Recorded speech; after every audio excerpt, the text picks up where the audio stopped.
It's okay not to be okay, but I promise I'm trying, by rayrae118. August 31st saw a very boisterous group of people celebrating the last day of summer holidays. They were all once more gathered on the Quidditch pitch at McGonagall Castle.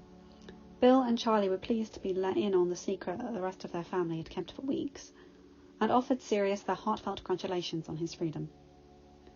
It ended in the early evening, as most of the Weasleys still needed to pack. The next morning, Harry was up early, making sure all his books were in his new trunk and that he had everything he would need. McGonagall gave him a hug before she stepped through the flue to see the last-minute details before the students arrived that evening. Sirius and Remus would take Harry to King's Cross. They arrived early, and Harry managed to pick out a compartment for his friends before he returned to the platform to spend a little more time with his godfather and the man he was quickly becoming to see as a pseudo-uncle. From what he could tell from the stories, Remus had been a lot like Hermione in school. He was smart and studious, but also the voice of reason with his friends. That didn't mean the werewolf didn't have a mischievous side, though. In fact, his studious nature just made sure he didn't get caught as easily or as often. Amelia and Susan were the first to join them. Amelia greeted Sirius with a peck on the lips and a blush, as she realised that both of their charges, and Remus, were watching them with knowing smirks. They had officially gotten together at the party the day before, and Amelia couldn't be happier. Time had aged them both, and Amelia found herself wanting to have a family, while Sirius was no longer the confirmed bachelor he was at 21. She helped Susan deposit her trunks in the compartment Harry had chosen, before they returned to the platform as well. Hermione and Neville arrived almost at the same time. Both dropped off their luggage before Hermione introduced her parents to her friends. The Grangers were a cheery couple, amazed at the wizarding world as a whole, and they were happy to meet the friends their daughter had spoken of so much over the last couple of years, and were pleased to see that she seemed to be fitting in well. When there were 5 minutes until the train was to leave, Sirius told them they should all board and they would send the Weasleys in their direction. The Weasleys arrived less than 2 minutes before the train was to depart, running through the barrier, dragging their trunks behind them. Huffing and puffing, they made their way onto the train and quickly found the rest of the group. Fred and George said goodbye and headed off to search for Lee, while Ron and Ginny settled down for the ride. The conversation was interrupted periodically by various people stopping by to say hello. It confused Harry a bit, as he didn't remember being this popular before, but Hermione just rolled her eyes when he voiced the thought. Honestly, Harry, don't you see it? Your life has been splashed all over the Prophet the last few days. Sirius has been freed and publicly claimed you as his charge. That means he's most likely to make you his heir as well. You are now the heir to 2 ancient and noble houses, which is rather unusual, though not unheard of. Plus, you've grown a lot over the summer. You're taller and have more muscle. And without your glasses, you're quite good looking. Hermione blushed a little, and Ron almost looked uncomfortable as Harry. There is also the fact that your other guardian is McGonagall. People may be sucking up to you in order to get on good terms with her. Harry just stared. Blimey, people are mental, he groaned, closing his eyes and shaking his head. The door opened again, and Harry's eyes snapped open, intending on giving a piece of his mind to whoever thought they could flatter their way into friendship. He was pleasantly surprised, however, when the intruder was discovered to be Cedric Diggory. The old boy grinned ruefully and gave a small wave. I just wanted to say hi, Harry, and congratulate you on your godfather's release. My dad said it caused quite the stir at the ministry. Harry nodded, grinning. Thanks, Cedric, he replied with a smile. Cedric made small talk for a few more minutes before he left to return to his own friends. The customary visit from Malfoy couldn't be skipped, of course. The young Malfoy heir seemed to be quite put out of having the Black Lordship snatched away from him, and made his displeasure known with a bit of pouting, some threats of what his father would do, and, most intriguing, a hint of something occurring at Hogwarts that year. When the burr in their side had disappeared, Ron turned to look at the rest. What do you suppose that was about? He asked. Harry shrugged. Aunt Minerva mentioned something, he admitted. She didn't tell me what it was, and she made me swear not to say anything, but she told me there was going to be this big contest or something this year. We all speculated as to what it could be, as the remaining trip passed by quickly. The moment Harry saw Hogwarts again, he felt the welcoming rush of magic race across his skin. It was like the castle was welcoming him home.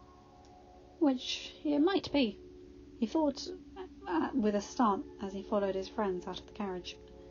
Now that he knew he was Gryffindor's heir, the comforting buzz made a little more sense. He had sworn Ginny to secrecy, and he hadn't told anyone else yet. He wanted to tell his friends, but he wasn't sure how they'd react. The sorting took forever, but Harry and dutifully clapped every time they received a new Gryffindor, making a mental note of their names and faces so that he could remember them later, and soon enough Dumbledore was telling them all to tuck in. Conversation increased as the food appeared, and Harry found himself telling Seamus and Dean about his summer, an abridged version of course, before he managed to steer the conversation elsewhere. Quidditch was safe enough, and the Weasleys dominated there, talking about all the matches they had played on McGonagall's regulation-sized pitch, which had all the Gryffindors laughing. Clearly their head of house was obsessed, but then they all knew that. She coveted the Quidditch Cup almost as much as Oliver Wood had. The rest of the group began to share their summers, and before they knew it, the meal was over, and Harry was feeling uncomfortably tired. Dumbledore stood up once more, spreading his arms wide. "Welcome back to another year at Hogwarts. Now that you are all fed and watered, why do I suddenly feel like a mule?" Harry muttered to Ginny, causing her to try to stifle her burst of laughter. Many people turned to look at them, and from the head table McGonagall gave them a stern look, but someone who knew her would see the upturn of her lips. "I have a few start-of-term announcements to make," Dumbledore continued over the interruption. "First of all, I'd like to welcome Alistair Moody to our teaching staff. Professor Moody is a decorated Auror, and we are all lucky to have him with us." Everyone clapped as the grizzled man stood up. Harry's first thoughts was that he wouldn't be winning any beauty pageants anytime soon. One eye was heavily scarred, while the other appeared to be bright blue and whirling in every direction. He leaned heavily on the table and sat back down almost immediately. He heard Ron talk about how his dad had helped Moody out of a jam recently. Something about attacking dustbins and the needing to obliviate a few muggles. "My next announcement," Dumbledore called their attention back to him, "is with sadness I regrettably inform you that the Quidditch Cup will not be taking place this year." A great shout rose out, but the headmaster just spoke over them. "Instead, Hogwarts will play host to a historic event. It is with great pleasure that I inform you that the Triwizard tournament has been resurrected." "You're joking!" Fred Weasley shouted, and drawing a laugh from the rest of the hall. Dumbledore's eyes twinkled. "I assure you, Mr. Weasley, I am quite serious. For those of you who do not know, the Triwizard tournament was once a great contest that took place every few years, bringing 3 separate magical schools together to compete for glory and honour. I believe it was abandoned because of a high death toll, but for the last 4 years our ministry has been working with the Norwegian and French ministries, and the result is what you will be experiencing this year. Next month, Beauxbatons Academy and Durmstrang Institute will be arriving with a pool of candidates. I expect you will treat them with kindness and courtesy as expected as the host school and Hogwarts students." Dumbledore looked around the room as if expressing on them the seriousness of his request. His next statement drew more than one angry shout, but he remained firm. "Due to the dangers the champions will face, all 3 ministries have consented to an age limit. Therefore, no one under the age of 17 will be allowed to enter their name. We will be making sure this rule is upheld." He waited for the grumbling to die out before he spoke again. "I implore you all to think seriously before choosing to enter. Your name being chosen constitutes a binding agreement, and cannot be undone. The danger is quite real, so please do not put your name in on a whim. And now," he clapped his hands cheerfully, "you all must be tired, so off to bed. Off you trot." "Seriously?" Harry grumbled as he stood up, subconsciously offering his hand to Ginny so that she could use him to clear the bench. "Off you trot? Fed and watered? I'm feeling more and more like a horse." Ginny giggled again, and the two led their friends upstairs, falling in with Katie Bell and a boy Harry didn't really know that well named Jason, the 2 fifth-year prefects who were leading the new first-years up to the common room. They waved goodnight to Susan as they left the great hall, and were now left with the daunting task of traversing many staircases and hallways between them and Gryffindor Tower. Harry smiled and answered a question from a shy first-year boy, who didn't seem to want to speak loudly enough for the whole group to hear, and soon enough they were all giving the fat lady the password. Ginny, Harry, Ron, Hermione and Neville headed over to the couches to talk for a bit. Ginny couldn't help but smile at the boy she just realised she was still holding hands with. She blushed but didn't let go. "You're pretty good with the first years," she observed. Harry shrugged. "I remember what my first year was like," he admitted. "I had no idea where anything was, but I was afraid to ask any of the upper classes. If I can help, I should, right?" Ginny beamed. Hermione looked equally happy. Ron looked nonplussed, while Neville looked thoughtful. "Maybe we can do something to help them settle in," he offered hesitantly. The summer had definitely seen him coming into his own, but he was still unsure sometimes, and wasn't quite sure how he fit in once back at school. Harry's eyes lit up. "That's a great idea, Nev," he smiled. "We could offer to show them to their classes and maybe help with homework. Maybe we could see about getting a study group together." Hermione nodded eagerly. "We should open it up to all houses, though, Harry," she added, eyes gleaming. "Susan would help us out. I think you could probably get Cedric as well.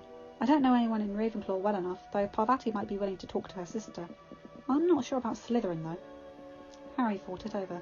Cedric mentioned he's friendly with Cho Chang from Ravenclaw, so he could probably talk with her. As for Slytherin, well, Blaise and Daphne have always been relatively neutral. They might as well be willing to help, especially if it will get them something as well. Hermione nodded.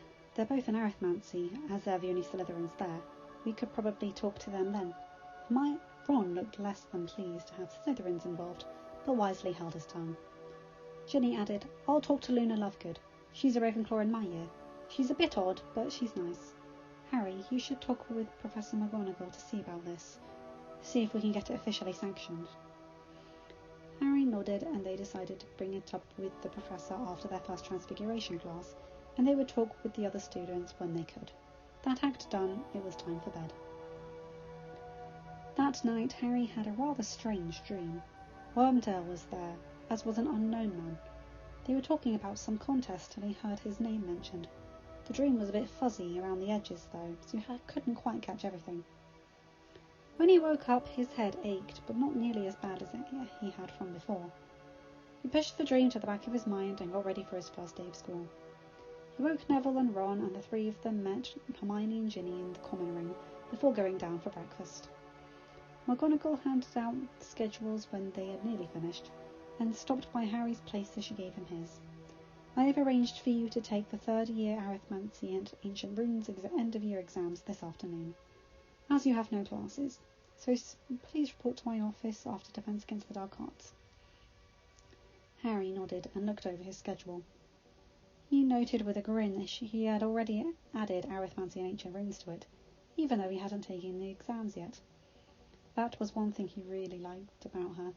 She had an unwavering belief in him. Schedule for Harry James Potter. Monday, 9 until 10:50, potions. 11 until 11:50, charms. 1300 hours to 450 hours, herbology. 11 p.m. until 1 a.m, astronomy.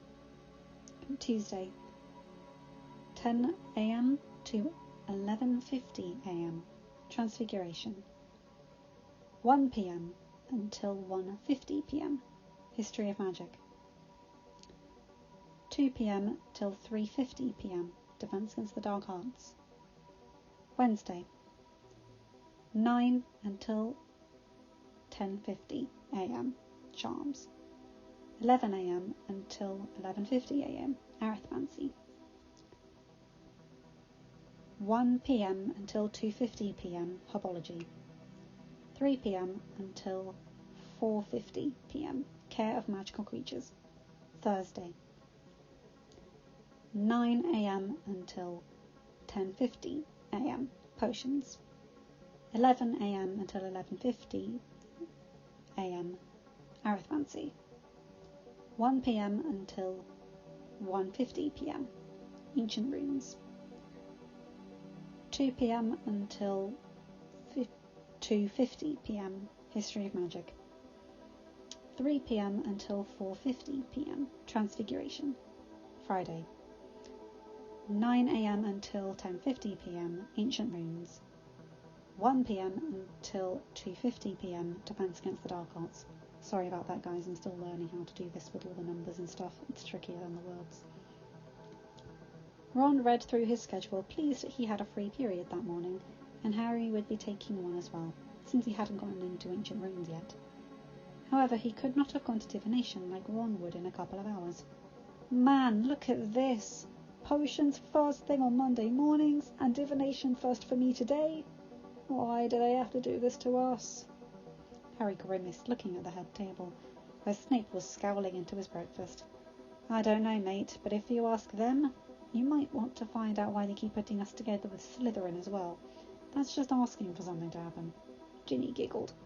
Relations between Gryffindor and Slytherin were definitely tense, though anyone with half a brain understood that Harry's role was mostly in retaliation, as Malfoy was usually the one to start things. Unfortunately, Snape did not seem to possess half a brain. Hermione picked up her bag and waved goodbye to the rest of them before she headed up to grab her Ancient Runes book for class. Neville glanced over at the Hufflepuff table before blushing and telling them he'd catch up with them later. Harry smiled as he saw his friend approach Susan, and the two of them strike up a conversation on their way out of the hall. He then looked down the Gryffindor table and noticed most of the first years huddled towards the end, looking around nervously and studying their schedules. He gestured over to Ron and Ginny before he stood up and walked over to them. Hey guys, what's your first class? Most of them jumped and squeaked as he addressed them, but the boy who had asked him the question on the way up to the tower the night before, Evan Harrison, replied shakily, Transfiguration. Harry nodded, smiling.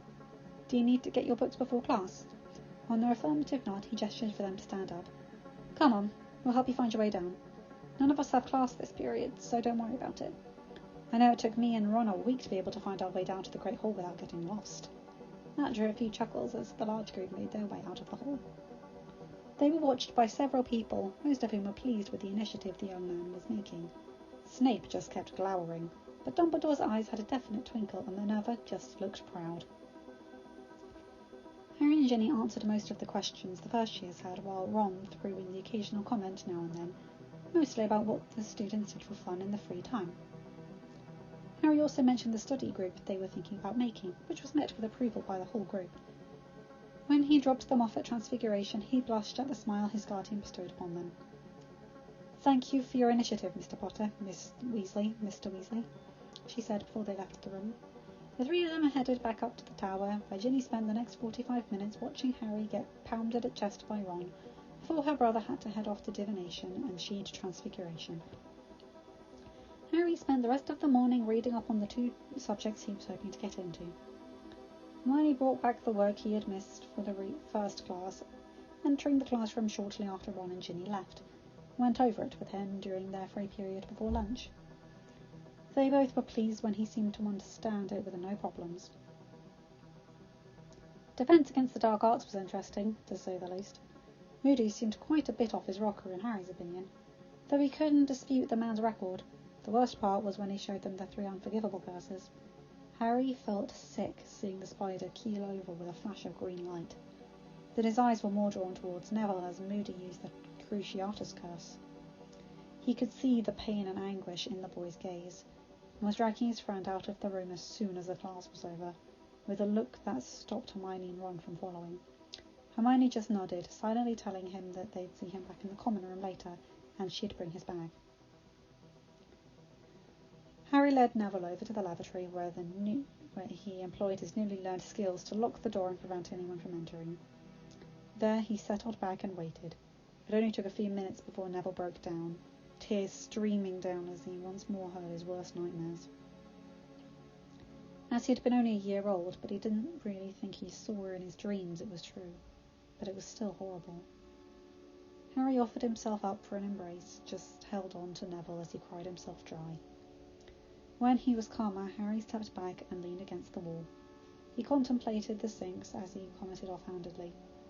You know, I've had this dream sometimes, where I can hear Voldemort laughing. He's telling my mum to step aside, but she refuses. So there's this flash of green light, and then everything goes black. I've had variations of this dream since before I knew about magic, so I think it's my memories of that night. He looked over at Neville, who was listening intently. My point is, Neville, We may have been young, but that doesn't mean we don't remember. You were there when your parents were tortured, right? Neville nodded, sniffling. Gran always said it was just my memory filling in the gaps, and it wasn't real, but it was, wasn't it? Harry reached out to pat his shoulder. We have seen true horrors that the others couldn't even dream about. Why do you think the Dementors affect me so much? But we don't have to let it rule us, Nev. Our future is all ours. We owe it to our parents to be the best we can be, and to work as hard as we can, so that we don't end up the same way. I realised that sounds harsh, but Sirius and I had a really good talk over the summer. He told me that my parents wouldn't want me to see me before I had a chance to look down on their grandchildren and great-grandchildren, so I better work hard to avoid joining them too early. Neville chuckled weakly, but nodded again, this time more firmly. You're right, he said. I want my parents to be proud of me, but really, they're not here. I shouldn't be trying to please them. I shouldn't keep dwelling on it. And how I'm not like my dad. I want to keep up the dueling practice Sirius and Remus were teaching us. Could we continue? Harry grinned his agreement, and the two of them left the loo.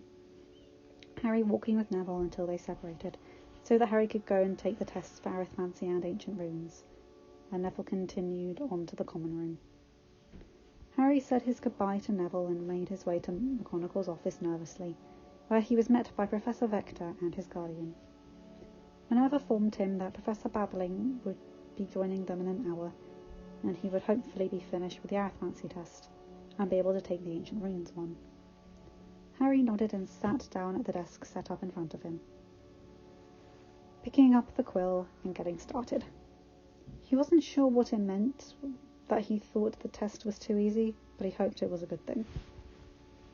When Professor Babbling arrived, Professor Vector took his completed exam and settled in to grade it while he took the ancient runes test. He finished in just under an hour and was asked to stay for a few minutes so he could get the results immediately. Professor Vector spoke up first, giving him good news. I'll admit to some surprise, Mr. Potter, she said with a smile. I was a little sceptical when Minerva asked me to consider this, but to be honest, I'm disappointed you didn't start taking arithmancy last year. Your score on the exam was beaten out only by Hermione Granger, so congratulations. May I ask what prompted you to change your electives? Harry shrugged and grimaced, though he replied readily enough. Honestly, when I was signing up for electives, I didn't really know what I wanted, so I just chose the same things as my friend Ron. It's something that perhaps could have been remedied in the future. I know when you're 12, you don't know what you want to do when you grow up, but if someone had just talked to me about what I liked and disliked, I would have made different choices. I've always liked maths at school, and arithmancy is a lot like it. I've also become rather interested in wards, so ancient runes became quite interesting to learn. Though I didn't really know any of this a couple of years ago, he grinned ruefully, and I really didn't fancy sitting through another 2 years after Lorna predicting my increasingly gruesome ways of dying. Professor Vector and Babbling both laughed, though Minerva looked like she didn't know whether to laugh or be disapproving. Professor Babbling finished grading and also praised Harry for his prowess, telling him he had received an easy O on the exam and definitely one of the top 5 for their class. Both professors left, and McGonagall wasted no more time in giving Harry a congratulatory hug. I am so proud of you, Harry, she told him, stepping back and giving him a smile. Harry blushed and ducked his head, but he looked pleased. Minerva nodded towards the door, suggesting they head out to go to dinner. As they walked, she informed him that Dumbledore had been asking to speak with him after the evening meal. Be careful, Harry, she warned him. Albus is neither unintelligent nor opaque, though he can be a bit thick at times. Just remember, he cannot force you to answer anything that isn't school-related. He is just your headmaster, nothing more. Harry nodded, and they broke apart as they entered the Great Hall, Minerva heading up to the head table, while Harry joined his friends. Hermione looked eager to hear how he did, but Harry made a point to sit down and fill his plate. Finally, she couldn't take it anymore. Well, she demanded. "How did you do?" Harry looked up, grinning. "I passed, Hermione," she squealed. "Oh, I just knew you would. This is so wonderful, Harry. Congratulations." Harry nodded, blushing a little. "Thanks," he replied, smiling as the rest of them passed on their own congratulations, though without the squealing. Ginny saw his shifty eyes and her own narrowed. "How well did you do, Potter?" she asked lowly. Harry flinched and looked down. "Professor Vector said the only one who beat my score was Hermione," he admitted, causing the bushy-haired girl to let out another squeal, louder this time, which drew the attention of several people towards them. Harry continued, "And Professor Babbling said I got an easy O." Ginny grinned and threw her arms around Harry before she sat back, suddenly aware they were surrounded by people. In the awkward silence that followed, they all decided to start on their meals. It was a few minutes later that Harry informed them of his meeting with Dumbledore. Ginny looked at him nervously while Hermione speculated what it could be about. Harry grimaced. "I think he wants to know why I wasn't a good boy and just stayed with my relatives this summer." Hermione stopped talking and looked at him, slightly reproving. "Harry," she admonished. But Harry just shook his head. "No, Hermione. After everything I've learnt this summer, I think that's about right on the nose." She still looked sceptical, so Harry sighed. "I'll tell you a little more when I get back, all right?" She nodded, and Harry turned to Ron. Ron just shrugged. "I believe you, mate. Some things have been happening around here that really don't add up, you know?" Harry nodded his agreement, finished his supper, and headed off towards the headmaster's office with a heavy weight in his stomach. He reached the gargoyle statue and barely had time to remember that he didn't remember the password before the stone figure was moving aside. Harry shrugged and stepped onto the moving staircase. He knocked on the door before entering and was greeted by slightly shocked Dumbledore before he hid his surprise behind the twinkling eyes. Harry filed that away to think on later as he courteously greeted the headmaster. "You wanted to see me, Professor?" he asked. Dumbledore smiled. "Yes, my boy. Thank you for coming. Lemon drop?" Harry shook his head as he took the offered seat. Dumbledore leaned forward in his seat slightly. "I was very sorry to hear about your uncle, Harry. I hope he will not be judged too severely." Harry's eyes narrowed as he replied, his voice hard as diamonds. "Considering all the abuse he put me through, not to mention how they were stealing my money for years, I do not think he can be judged severely enough, Professor." Dumbledore's eyes widened slightly as he tried to defuse the situation, even though he felt some confusion as to what Harry had alluded to. He knew that things hadn't been ideal, but his relatives have kept him safe for many years. "Well, I am sorry to hear that. I only wish you could have come to me, so that I could have helped you." Harry shrugged, revealing nothing. The silence stretched on until Dumbledore broke it. "I don't believe you could be charged with theft, Harry. After all, they were given that money for your care." Harry's eyes flashed as he met the headmaster's gaze. "I never saw a pence of that money. I think it could be, Headmaster." There was a slight pressure in Harry's mind, causing him to wince. The pressure tapered off and then intensified. Harry stood up, remaining outwardly calm, as he politely asked, "Is that all you would need to speak with me about, sir?" Albus frowned but nodded. "I am truly sorry for the way things have turned out, my boy. I hope that you will come to talk to me, should you ever feel the need or desire." Harry just nodded and quickly made his exit.